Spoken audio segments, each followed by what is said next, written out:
Di umano'y naglalaro ng hide and seek ang 19 anyos at dalawa pang minor de edad matapos mabaril ng aktibo na barangay kagawad ng barangay Tabok sa Balapa sa lungsod ng Iloilo madaling araw ng Pebrero 9. Ang biktima ay si Dennis Osano at ang sospek kinilala na si Kayot Herota, 64 na taong gulang. Ayon sa pulisya, nakita ng sospek ang mga biktima na nagtatago sa ilalim ng tulay at kanya itong sinita.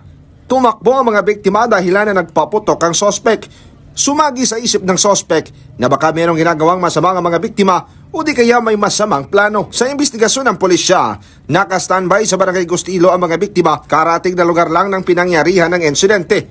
Nagdesisyon ang mga ito na pumunta sa karating na barangay para maglaro ng tagu-taguan. Ingid sa kaalaman ng sospek, natamaan ang biktima sa karang bahagi ng kanyang balikat gamit ang baril na .38 caliber revolver. Na-recover ang baril na ginamit sa insidente, posible panglabag sa Comelec gun ban o Omnibus Election Code ang kakaharaping kaso ng sospek. At mga ka-K5, mas pinili na lang ng pamilya ng biktima ang makipag-areglo sa sospek kapalit na ipapagamot nito ang kanilang kaanak. Para sa Network News mula dito sa lungsod ng Iloilo, ako naman si ka-K5, Aaron Refollo, para sa Kampiyon na Balita, serbisyo publiko at kasiyahan sa bawat Pilipino. K5 News FM. K5 News FM.